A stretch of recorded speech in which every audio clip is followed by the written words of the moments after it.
you have got to build a culture of change because it's moving really fast. Change is not going away. It's not slowing down. Welcome to the Tech Savvy Recruiter, the podcast for recruitment and staffing agency owners keen to explore the tech innovations reshaping our industry. I'm Andrew Roger from RecMate. And I'm Belinda Kerr from Recruitment Garage, and together we're your hosts bringing you a stellar lineup of tech experts ready to help you understand and, more importantly, benefit from the increasing array of tech available to you today. Well, welcome everybody to today's episode. It's a really special one for us because we are reminiscing a little bit around our first episode, and our first episode had this wonderful person, Lauren Jones, LJ for those that know her really well, with us to kick off our own podcast series. And we thought it'd be an amazing opportunity for listeners to hear what's happened in the past 18 months. It's a lot. So today we're going to go through a couple of things that you can't miss out on. Okay, so stick with us. We're going to talk around LJ's business, what's happened over the last 18 months, and the world of staffing and recruitment tech. So welcome, LJ. Thanks for coming back. Thank you for having me. Always a pleasure to be here and see your faces. We figured it'd be great to have a bit of a rewind to where we were and then a fast forward to where we are now and see what that delta has been over the last 18 months or so. It's been a lot, right? There's so much has happened. You know, it feels like a couple years has gone by. That's how tired I am. I'm so happy to be back and was so blessed to be the inaugural guest and then come back 18 years. See, that's what it feels like. 18 months, 18 months later. Thank you for having me. So I just appreciate it. But you're not wrong. So much has happened. I feel like AI is like... It feels like a rocket ship, you know. I think that's why so many are, you know, got their heads spinning. The numbers are astounding as far as, you know, how much product has come out and how much investment is out there. The world's changed immensely in that short period of time, 18 months, you know. It's been a very long time in the staffing and listen, the whole, I guess, modern world, I suppose. That whole change has been a very quick one. There's so much on the plate to chew through to work out, is this right for my business? How is this going to add value? What's my return on investment for this piece of tech, right? So it's very overwhelming, I think, for a lot of leaders in our industry. What's your approach when you're talking with your customers around, hey, I've got this thing, Lauren, what do you reckon? Should I buy it? It is, I'm trying to instill a sense of urgency because we are at the point now where if you don't get on the choo-choo train, you're going to be left behind. You know, this is my third year keynoting and teaching our AI masterclass. 3 years I've been teaching an AI masterclass, and now we have our AI for executives, and it's astounding to me. You know, as I go out, you look at the statistics from SIA that, you know, went from 48 and 48. So 18 months ago, it was 48% of firms were dabbling or using AI and 48% were gonna, and 4% had their head in the sand. And then fast forward to, you know, February of this year, we're at 55 and 45. So those 4% woke up, 55, we've improved, 55% are dabbling and or, you know, really using it, and 45% intend to. We're past intentions. And that's the sense of urgency I'm trying to instill in people as to how quick it's moving. And when I'm out in the field, so I see the numbers, and then I'll go and I'll speak. And I'm still astounded. A couple months ago, I was at a local event, big firms here locally, and I was speaking, and I had them raise their hand, you know, if they were using AI. It was a cricketorium, crickets. Nary a single hand went up, right? And so that strikes a little bit of fear in me, in that, you know, we're still not feeling the sense of urgency to get involved and get engaged. What do you think that is, LJ? Because I mean, it's not like there's lack of information. Not a lack of information. I think it's like, it's just this. Or is it overwhelm? Oh, I think it's a combination of two things. One, misguided that it's just a passing phase. It's not. This is a reskilling and upskilling. Or I'm completely overwhelmed and I don't know where to start. So I think it's a healthy combination of both. I think there's, I was talking to somebody a couple of weeks back and they drew a really neat analogy around, it's kind of like the farming sector went through many, many moons ago, where there were a lot of farm hands on the farm doing the manual stuff in the fields, all that kind of stuff. And then very quickly that's changed, right? Yeah. So, but not nearly as quickly as what we're faced with today. This is the thing. I think also that a lot of the tools are missing the mark. They're not really what the recruiters want. You hear that feedback quite a lot. And I think there's still a disconnect between, not always, but some of the tools that are being created and what's actually going to impact the recruiters' outcomes. Right. I don't disagree with that. And I think the over abundance of tech out there just muddies the waters even further when it comes to, recruiter tools and salespeople tools. I think that some tools are misrepresented. They represent themselves as AI, and it's not AI. And, customers don't know how to decide, how do you wade through that? And so, we, in our class, we have like some buying principles, right? If the tool can't tell you what metric it moves, run. If it can't tell you how it's funded, what pre-implementation, implementation, and post-implementation and customer success look like, run. If they're not well funded, run. It's there's a lot of running going on, but I think we have to be careful and we have to guide buyers through how to do this responsibly. Do you feel like, Lauren, that this next year or so is going to be a big shakedown? There's going to be a lot of people that fall by the wayside. There'll be acquisitions and there'll be the cream that rises to the top, that actually we start getting more serious about this? We're already seeing mergers and acquisitions with tools like that. So I absolutely. Look, November of 2023, there were 10,000 businesses started with AI as some component of its offering. Like, that's a lot of noise coming into, the market. But you can be assured that 50% of those businesses are already gone, and that another 50% of those businesses are trading out or focusing on something else. And then the other 50%, there's going to be a couple unicorns that rise to the top and the others that are going to get acquired. Yeah, interesting. Which should, in the coming months and years, mean that the tools are going to be better, stronger. Companies are going to be more secure, which is a good thing. Yeah. And I think you have people waiting for that, waiting for this maturation. And I'm in the boat that you don't wait. You need to start using these things now. You're going to kiss a couple frogs, just like with automation, right? There were an overabundance of tools with automation, and some of those rose to the top. They diversified a bit, did a few things with automation, but automation is one thing. AI is a completely different way of working. And so I'm trying to challenge agencies to, what is our place in this, world going to be now? We created a $700 billion industry out of being middlemen, so like, what do you do? Yeah, it's interesting. But even when you talk about catching up, Lauren, I think even just the vernacular, I only learned the word agentic AI maybe a month ago. I'm like, what's that? And then I had to go, I heard it and I had to go and look it up and went, oh yeah, that makes sense. Now I understand that. And there's these new terms and different things appearing all the time. And RAG and RPA. Yeah, and I guess future products are going to be built on this. And so, to your point, if you're not keeping up with what's going on, you're just going to be left behind and don't have those foundations in place to really understand then, when the market's moved on or AI's moved on, what the hell it actually is. It's like crunching for an exam the night before. There's just so much more that you have to go back and learn and relearn. And I have learned so much through just trial and error, trying tools out. We teach prompt engineering, in our course, in one of our courses. And I do believe it's a wicked skill to have. I don't think that a lot of people think that way to get a really good outcome from an AI. Proudly, we all are a bunch of nerds over here, and we get some really amazing results because we kind of know how to talk to them. But that has taken trial and error and seeing which ones are good at, they are a little bit like humans in that they're good at different things. Sonnet is really good at creative, not so good at logical thought, and Perplexity is amazing at research, not so good on the social or creative side.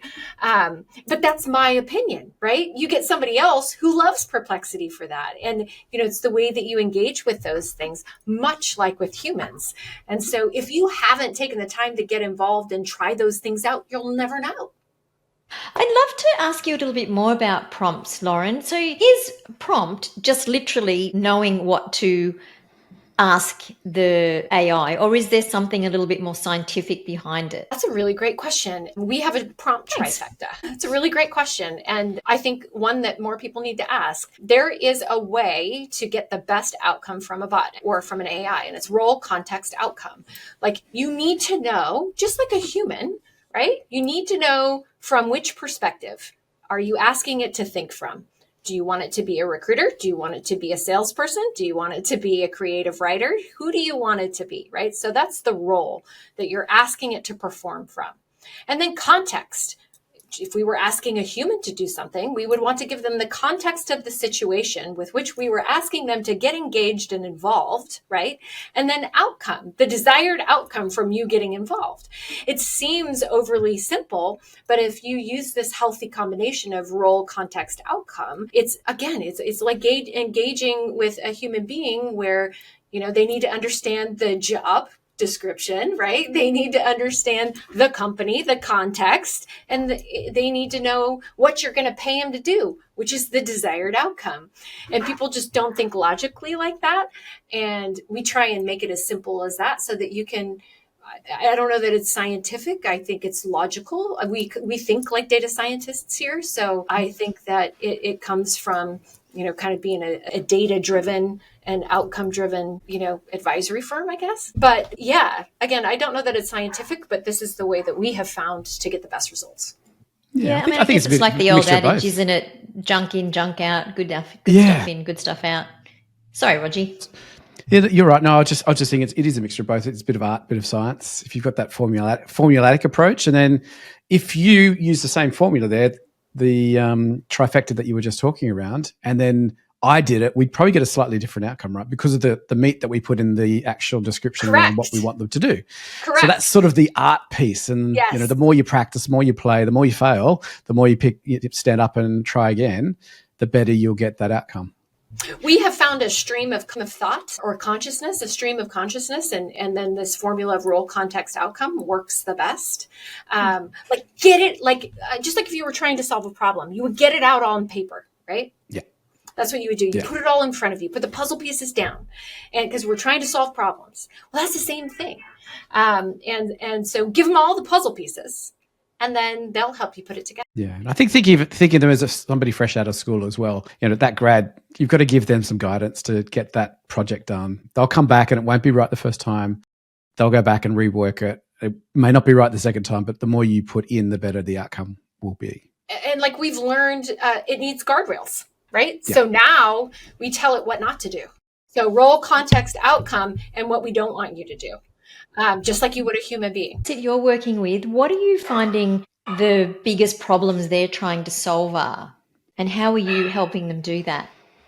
I think the biggest problem, BK, is that they're not thinking about that. They're not thinking about what problem am I trying to solve for. They're thinking I need a shiny new object so that I can be competitive. Yep. And what you need to know is what problem are you trying to solve for? What are you trying to do?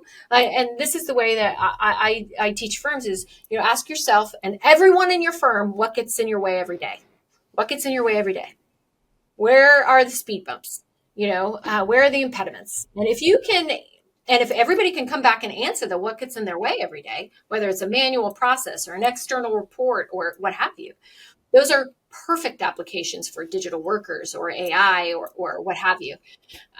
But the problem is they're not asking that question. Yeah, I think we were just chatting around if the firm leaders can think around that trifecta that we were just talking around to guide the AI bot to think about their own business, what the problem is that they want to solve or where they want to be in X amount of time.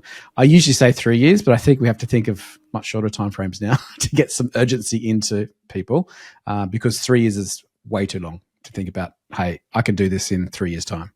I was reading a stat the other day that AI, Lauren, you probably be able to confirm this or deny this, that AI is doubling in capability roughly every 3.5 months, which means within 5 years, its capability will be 1 million times stronger than it is now. That I can't even wrap my head around that. I know. And that's why the sense of urgency, that's why I've been talking about this is because you inevitably will get left behind, and you will miss those opportunities, and you will not be fast enough. And to give you, like, I use this example for business owners, is when I started giving my AI course, Sonnet or Claude could only take in a few, words, right? Like it could take in, it got a little bigger, could take in about 200 words. But now, Claude can take in The Great Gatsby 3 times and can pull out a singular sentence that's different in the 3 iterations in 2 seconds. And it's actually 3.5 times. I ask it every time I give my keynote. I'm like, okay, how fast are we now, Claude? That's in less than 2 years that Claude that I started asking that question. In less than 2 years, it's gone from taking in 200 words to reading a book 3 times and calling out a singular sentence in 2 seconds. Like, that's bananas. And so I try and, give kind of simple examples of how quickly it's moving, not to overwhelm people, but to just get them on the ship. Yeah. Yeah, it's like compound interest, right? You put a little bit in each day, you're going to be much better positioned than somebody who chucks a wad of cash in 2 years' time. I think you it's just really can't beat it. interesting. Yeah. It's interesting too, because you hear, like, I listen to a lot of, just various podcasts on things like Stephen Bartlett and different people who are interviewing, top thought leaders in the world, and a lot of them are talking about AI. And what I've come to realize is none of them know where it's going, and they'll either all have really different opinions, or they'll just say, I don't know. So for us to be able to predict where it's going, I think is really hard, other than we know it's changing and growing and is changing our worlds, and we can sort of see some sort of general direction. But from your point, Lauren, what are you most excited about? What do you think is when we're sitting down in another year and a half, what are we going to be talking about then? Yeah, there's a lot of fear around it, and I'm not fearful. I'm excited. There are always going to be bad actors. There are going to be deep fakes. We are going to absolutely have to create legislation around, at the very minimum, notifying people that they're engaging with AI or something that was created, the watermark, so that people know that it was created with AI. So I want people to kind of wash that away. There are bad actors with everything. We're going to come up against it, and we're going to get smarter and smarter and smarter as to how we prevent these things. I'm really excited. I mean, already for my firm, my small little business, we can reduce the time it takes to do certain tasks. We are in the weeds in a business. And so when we do discovery, we take in so much information. And it used to take us about 2 to 3 weeks to solution. We can now solution because we can summarize, take in all the information, look at all the data, read in all the transcripts, take so much more care in the conversations that we're having, and do it, in a week and a half time frame now. So we've cut that time frame in half, where we were, sifting through everything. So imagine a world where you can do things at lightning speed that were once a barrier to your growth. That's just one component of it. Has that helped you up the quality of the work as well, Lauren? 100%, 100% helped us. Now I get to think about all of the things that I wanted to, like, tie a little bow around, and the little things I wanted to offer that I just couldn't because, either A, we didn't have the bandwidth, B, we didn't have the time, C, we knew the client, the threshold wasn't going to be there for them to spend more or what have you. And now we absolutely get to up the quality. I get to not do tasks that literally I hated. There's not too many of them. Making PowerPoints is one. And now there's Gamma and Pop AI. And, so there's so many tools out there to take these tedious tasks that were once, something that I would spend 4 hours on a Saturday doing, very begrudgingly. And I think you're going to have more job satisfaction. I think we're going to have higher quality output. I think we're going to be more educated when we come into a conversation. I I mean, I think more meaningful discussions can happen because we're coming to the conversation prepared. We can have a more meaningful discussion when we're coaching somebody because we can refer back to previous conversations, or we can refer to a phone call and say, hey, here's a perfect example of where, you could have asked, we could ask this, this, and this. And then let's not talk about directive AI, where it's going to tell your recruiter where to go to next. You should actually work on this order because based on your past fulfillment history, the candidates in your database, and your client's propensity to respond, this is the best. This is the one. This is the one you Spend your time here. Right? Spend your time here. So imagine a world where all of your efforts are being spent on the tasks that you like to do, on the tasks that are going to net the best result or the, richest outcome. And a higher quality of work. Who doesn't want all of those things? Isn't that what we've been working for all this time? And this is happening outside of industry already. My son, Zach, who's just started his uni course, he's got a part-time job at a local doctor's surgery, just as the reception/admin person, right? And they've got AI note takers for the doctors to do their patient notes after the session. Mm-hmm.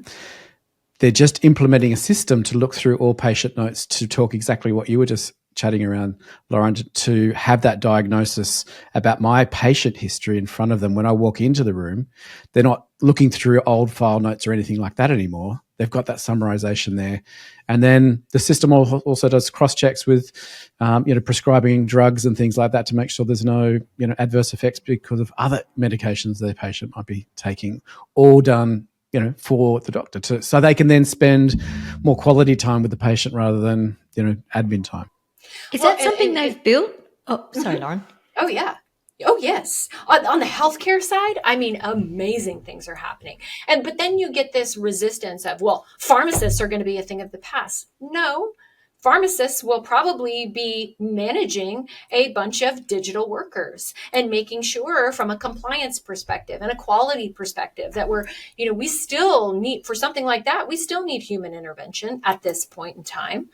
I think we still desire human intervention. I think that no matter what, there's going to be distrust if they know it's a completely autonomous, unless it's something simple and transactional, that it's going to be completely autonomous. We haven't reached that trust level yet. And I think, as I look at myself as a consumer, I want to know that a human checked it out, Yes. There's certain thresholds for things, right? I mean, I don't care if I order a book from Amazon that it hasn't touched a human hand. It is all automated. Come through to my front door. Boom. And I don't care if I return a thing from Amazon and I didn't engage with a human being, and they told me where to drop it off. I'm okay with that. There's going to be that threshold of things, but in healthcare, right? We're going to want to know that the doctor looked over everything and that the notes were summarized correctly, or that the drugs were combined correctly. Been already a lawsuit here in California about an autonomous car that, hit somebody and how it made the decision and da, da, da, da, da. And you're going to see more of that, but it will reduce auto accidents. I think phenomenally. Phenomenal. I was having this 50% or something like that. It's going to be bananas in terms of how expensive it will be for you and I, a human, to drive a vehicle in the years to come. Mm-hmm. The insurance required for that, I reckon, will be putting people out of the driver's seat, no problem. My son and I were having this conversation because he's looking at his first car and stuff like that. I said, well, it will be a time where there will be nobody in that driving seat. There may not even be a steering wheel there because it's going to be so much more cost effective in terms of safety and insurance costs and all that kind of stuff for the human not to be involved in that part of the process. Well, think about a manual transmission, right?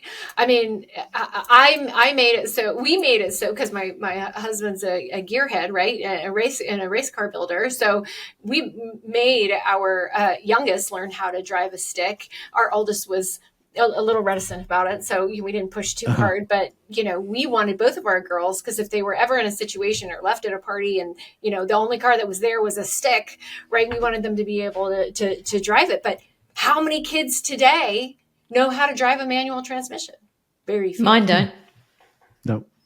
How many know how to write cursive? They all know how to type 150 words a minute, but how many of them know how to write cursive? My nieces, who are 18 and 20, they didn't learn cursive. Yeah. But even typing, I mean, I speech to text everything now. I'm very, I've got that little whisper thing down the bottom and I just chat away and it pops it all in for me no matter where I am. And I go, and I can type okay, but speech is obviously so much faster. But this is the whole thing, isn't it? Everything's getting faster. So does that mean that there's going to be more expected of all of us, or is it just going to make our lives easier and we're going to have more time? Or because it's making us faster and more competitive, are we going to have to stay faster to keep up with the other guys who are faster? I think it's a combination of all of the above. Yeah. I think so too. Yeah, I've been taking you to the car analogy. The human's still driving at this stage, the vehicle, but we're not changing gears. We're not moving our foot to put the clutch in. We're not moving our hand to change the gear. We've got two hands on the wheel sometimes. And well, my 18-year-old never has two hands on the wheel, but she has me in the passenger seat saying, Molly, put your other hand on the wheel. 10 and 2, 9 and 3, 10 and 2. She does this with the thing on the window, and I'm like, come on. We're not sitting at the bar here, kid. We're driving a vehicle. That's it. No, the word, I think we don't realize it when it's, kind of mundane little things like that just sort of disappear in the world of skill sets. But I think AI is no different. It's just moving a lot faster. And I think that's where the disparity is.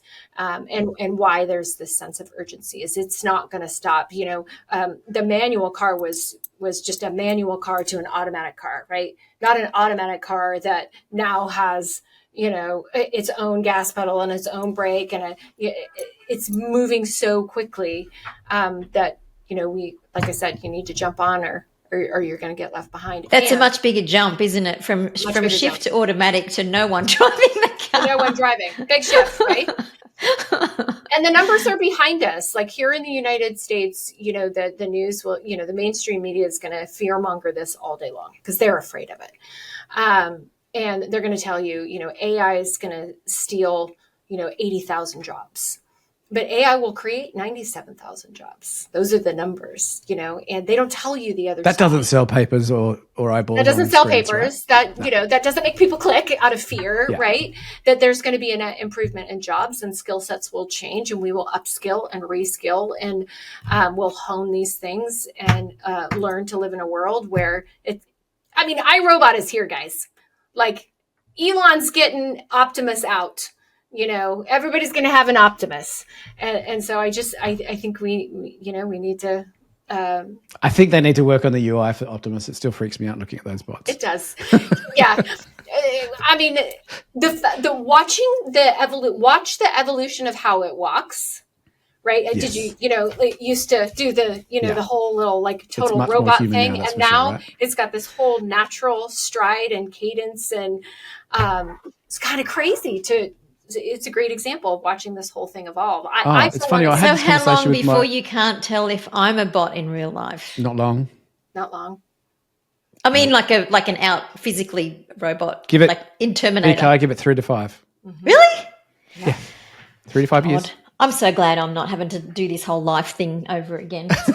Maybe you will. Maybe there's going to be the pill that extends your life for another 100 years. Neurally, I don't want to live another 100 years. I'm tired already. I know. I'm tired. Imagine if you didn't die. Like that would be the worst. Imagine just going, I'm here and I'm here forever. Like I think that's worse than the thought of dying. Anyway, that's a whole nother conversation. So oh my gosh, they're already talking about science that will take your consciousness and upload it to the cloud. And, yes, like, isn't that banana? I was just listening to a podcast, Sean Ryan's podcast, and he had an AI expert on there. And this guy blew my mind at what, he thought. I mean, it was bonkers. Yeah. Who's this guy? Sean? I can listen to that. Sean Ryan.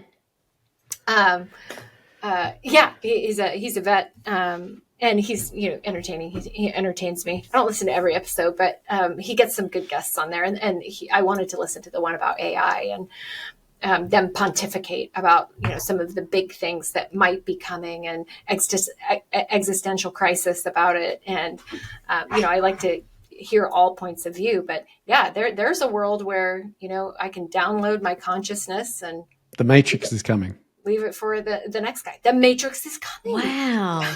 If it's not already here, LJ, there could be a conspiracy theory that we're already in the Matrix. Are we already being? Is this a prompt that we've just been? They said that on been done?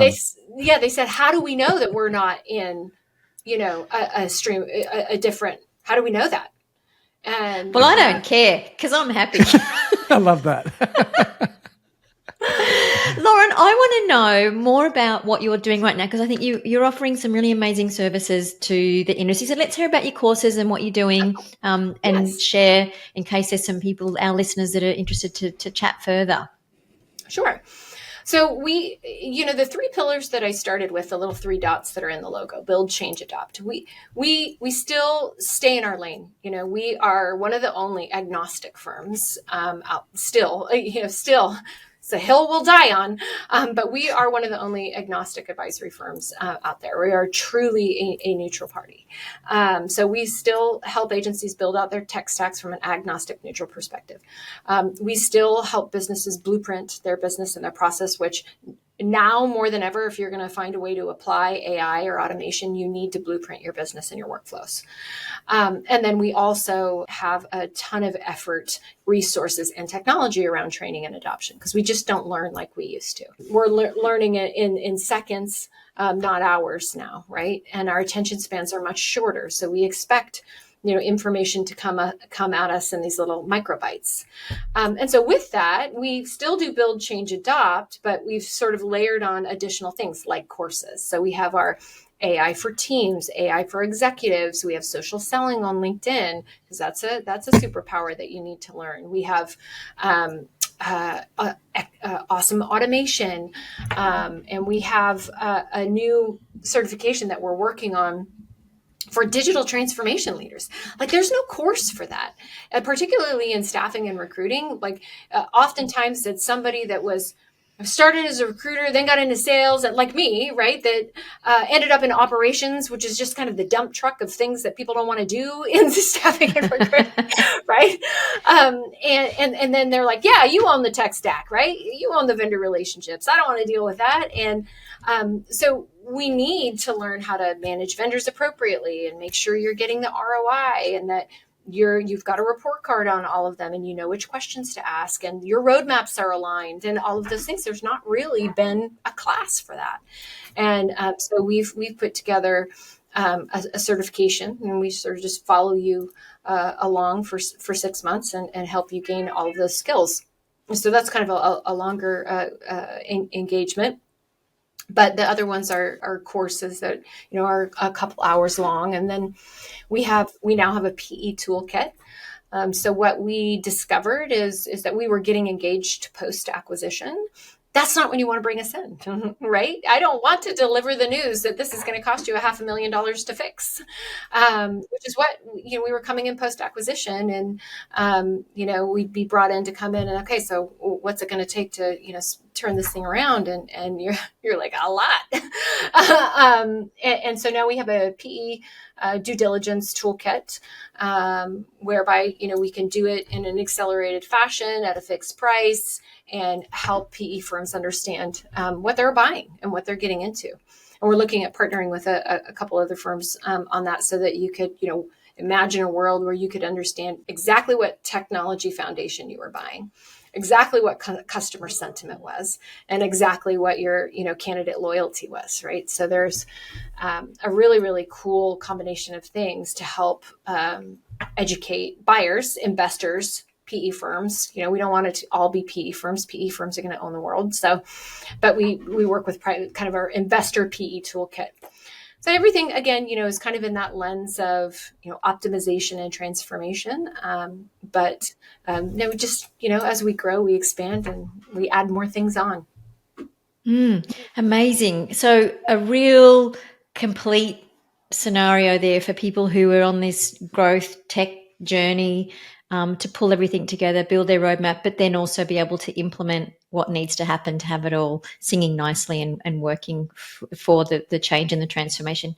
Well, not just that. I mean, you're a multiple time exiter, right? So you know what it's like to sell a business. And so I want you to get the Painful. best. Yeah. I want you to get the best valuation that you can. And now there is really good evidence outside of the industry. We've done the research, and there is good evidence that good technology can improve your valuation to the tune of over 36%. And so Amazing. that's outside the industry, which is usually a leading indicator for what's going to be coming into ours. So you can rest assured that technology is already a part of what good recruiting talent and salespeople are asking. What's in your tech stack? So I know I have the tools that I'm going to need to, to succeed. But you can bet your bottom dollar, if you want to exit your firm and you want a good valuation, you are going to need to look at technology as a contributor to that. Amazing. Bring it full circle. And that makes perfect sense. Perfect sense. Because people buy future profit, and if everything is set up there beautifully for that just to happen as automatic as it can be, that makes a whole lot of sense. Automatically. Automagically. I love that. Automatically. Yeah. It does make sense. If there's a process and there's a good tech foundation to fulfill that process there, it's just, oftentimes there's a beautiful exterior like a car, and inside you find a few cracks on the seat, and then you lift the bonnet and it's like a 1 liter explanation box underneath the hood, right? That's most recruitment firms. They've got a really beautiful marketing campaign when they're up for sale and all the shiny stuff, beautiful stuff. But then, after the PE firm gets in there, they find out there's a few issues under the hood. Yeah, and the other problem for recruiters, of course, is that normally they're only selling one or two businesses. They're not experts at that. And, one of the things I would always advise is, in fact, Rod Hoare, who we have, who I know quite well, is in sort of mergers and acquisition space. He says, I wish agencies would come to me 5 years before they are thinking about selling, so that they can actually do like all this advice from Lauren and engage all these consultancies and specialist ways of doing, clever ways of doing things before they go to market, and they do so much better. So it's a good point, isn't it? It's too little too late, I think, often. Yes, it is too little too late often. And what I hate to see is somebody who's, put their blood, sweat, tears, family into their firm and not get what they think they deserve. That's always been kind of our mission with optimizing is, helping you get more, out of helping you do more with less, right? That's the ideal state. We tend to answer every problem in staffing with throwing headcount or money at it, right? We're growing. Okay, add 3 more people to the payroll department. Credentialing's getting really backed up. It's a bottleneck. Okay, add 3 credentialing people. We just throw, rather than looking at the process, seeing how we might be able to improve that, looking at technology that might be able to help us either, automate it or digitize it in a more meaningful way, what have you. But if you're not interrogating your processes sort of continually, which is why, I say blueprint your business, you'll be really agile. You're missing out. Yeah, that's great advice. I did a session yesterday, actually. It was called Back to the Future, about looking at the assets that you've got that you've just forgotten about because you're so busy over here looking at the shiny new things. And this plays into that. It's like, get all this foundational stuff that you've built up, get that working really well, and then add on it with what's going to take you to the next level. Don't just kind of keep shoveling stuff in, like you said, whether it's headcount or even tech that's not well thought out, and just end up with a Frankenstein business. There's a Frankenstack is what we call that. A Frankenstack. There you go. Yeah, that's all such solid advice, Lauren. And so there anything? Well, there's one more on that, and that's take inventory of the tools you have and look at their roadmaps. Where we see tech bloat or duplicative function is when, I bought a tool for that, for just that one thing. Well, now that tool does 3 things. And you went and bought another tool for the 3rd thing when the one thing could have done all 3 things. And that's how tech bloat happens. And so, if you're not taking inventory of all of those things and asking those vendors, that's why we think this digital transformation kind of certification is going to be a big help. If you're not asking what's on your roadmap, are you regularly delivering on time to your roadmap? Those are the questions you should be asking your vendors, right? You are potentially overspending. We just did this exercise in our business last week, Lauren. We went through and we were I looked at the subs we were spending, and you kind of go $20 a month here, $50 a month there, and you don't kind of think about it. When you look at them all stacked together, like we were at nearly like 20 grand when I'm like, how did we get to there? And that was without, oh no, that was pretty much with everything. And then we went through exactly what you said, and we went, hang on, when we bought that tool, it did that. Now it does this, and this, but that tool, exactly like you said, that tool over now does that. And we stripped thousands out of it in like 5 minutes. Mm-hmm. It was really interesting. I was thinking, God, all that money that we've just wasted, and because we just didn't go back and check it like we should have, and now we did, and now we'll continue to do it. Yeah. And I think that's how we help. Oh, no, like I am sure that what it costs for people to use you would be, paid back and in the bank in no time. Sometimes I think it's sometimes it can be just like a few small things that you do that like can get some quick wins of money as well, like what we just did the other day. So Lauren, what would you say, like if you do have any sort of parting words or anything else that you'd like to share that you think that would be interesting for the listeners before we wrap up today? Take a bite of the AI apple every day. I am a little conservative when it comes to change, right? Because I know that people get change fatigue and all of that, but you have got to build a culture of change because it's moving really fast. Change is not going away. It's not slowing down.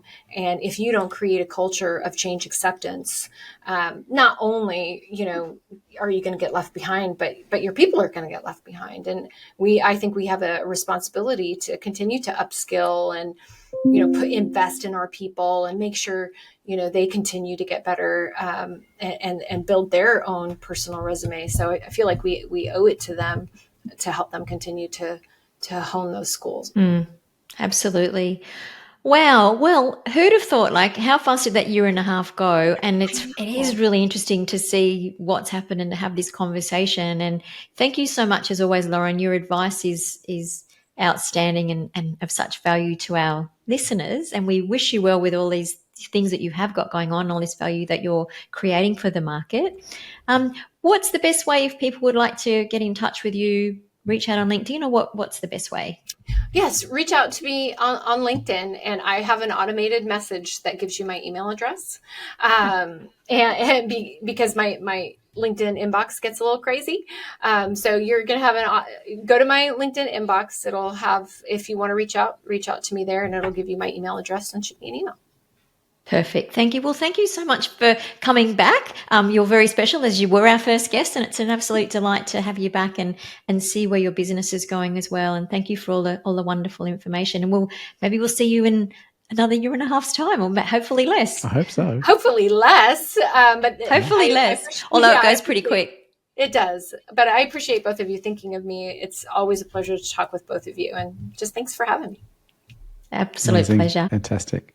Thanks for joining us for today's episode of the Tech Savvy Recruiter.